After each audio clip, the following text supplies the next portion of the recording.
Seinfeld. It's a show about nothing, and I have no words for it.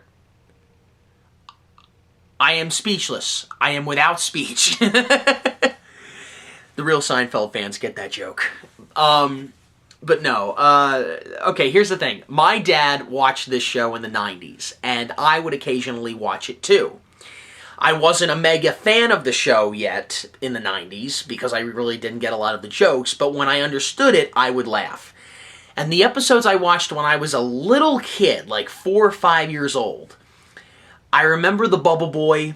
I remember the fire episode, the one with Bozo the Clown. That one I remember loving a lot. I remember telling my dad, I said, Dad, if the Bozo episode ever comes on, let me know, and so I can watch it.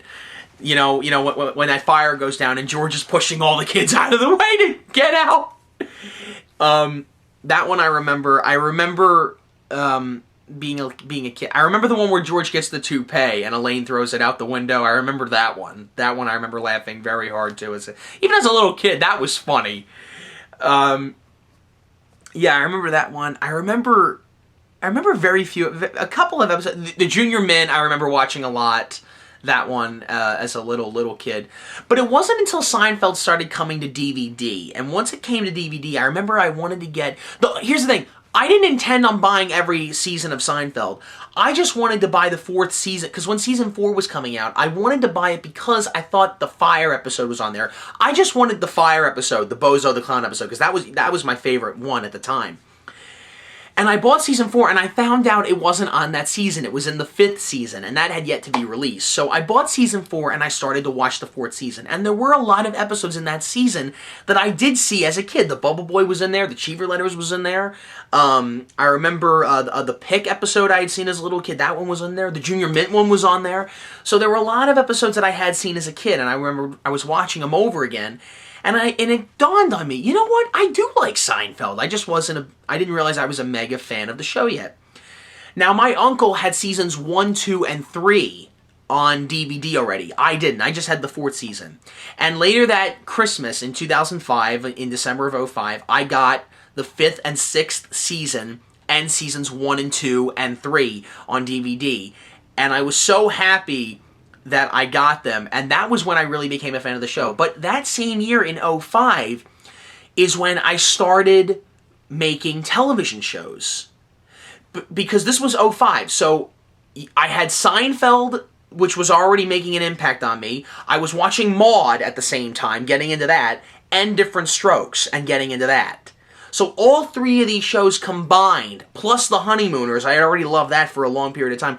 These shows were making me want to write something, especially Seinfeld. Once I started watching Seinfeld, and Larry David's talking about how he writes as a writer, and how he writes these episodes, and how he puts them together, it wanted to make me write TV shows. And I started with my first show, which I will never release in a million years because it's so embarrassing, and plus my sister would kill me if I did, so I won't release that. But that was a sitcom. It was called The Crazy Kids, and it was about 2 kids living in New York by themselves, which generically makes no sense. But to an 11 going on 12-year-old kid, anything makes sense. So so that was my first show, and then I did a talk show called Late Night with AB, and then I did some other stuff, and then I did the Comedy Hour, and then I did Heavy Duty, and now I'm doing this. And I've done other shows, but I'm not going to tell you what they are. They're too embarrassing. Basically altogether I've done 10 to 11 TV shows since 2005, from 2005 to now. So over the last 9 years, I've done about 10 TV shows. And this is the only one I'm currently doing now. All the other ones are done, but this is the only one I'm currently doing, and I'm glad I'm still doing it. But you see, Seinfeld, one of the reasons why it's such a great comic show is because it has all those setups and the joke and all this stuff, but it doesn't feel like that because it was a new way of writing a sitcom. It was, because when you watch it, you don't really know what's going to happen in a Seinfeld episode. You don't, unless you're a fan of the show and you've seen all 180 shows hundreds of times, like I have. I know the show so well, I can name every single episode in order off of every season. That's how well I know this show. And it's just, like, this is the show that wanted to influence me to start writing a TV show.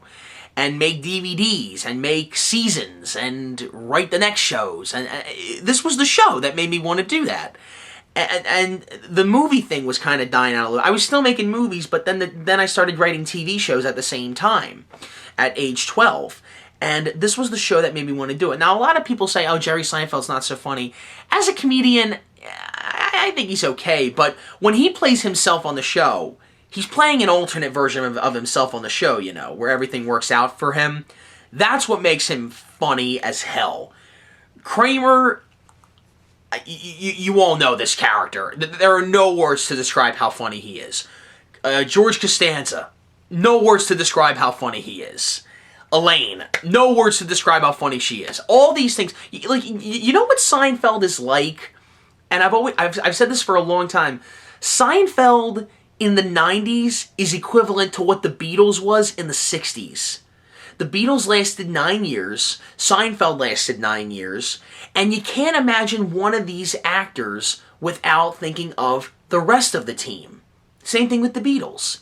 When you listen to a John Lennon solo album, you think of the Beatles. You think of Paul, George, and Ringo. When you watch Seinfeld, or when you think of one of these actors by themselves, like Julia Louis-Dreyfus or Jason Alexander or Michael Richards, you think of all four of them together. It's the same thing, and it was incredibly successful. I mean, like, the Beatles weren't successful when they first started out. They were like this little underground band. But then, once they went in Britain, and then when they came over to America, it just exploded. And that was around the 4th year. Same thing with Seinfeld. When Seinfeld was going on, it was like this little underground thing nobody really knew about, but it was doing okay. And then when they do season 4, when they did the contest episode, they shot up to fame. And by the 5th season, they were the hottest thing on television. And they stayed that way all the way up until the finale. And I like the finale of Seinfeld. I don't like the last 5 minutes. You know, it's funny how this is very equivalent to How I Met Your Mother. I like both of those finales, but I don't like the last 5 minutes of those finales, of both of those finales. So it's interesting how I put it like that. But Seinfeld, #1 favorite show. Love that show. I can watch it all the time. Anytime there's an episode on, I have to watch it. I know all these episodes by heart. I know every script of Seinfeld by heart. And you know what? Those are my favorite TV shows. So I'm glad you guys took time out of your day to watch this. You guys must be really bored if you're watching me.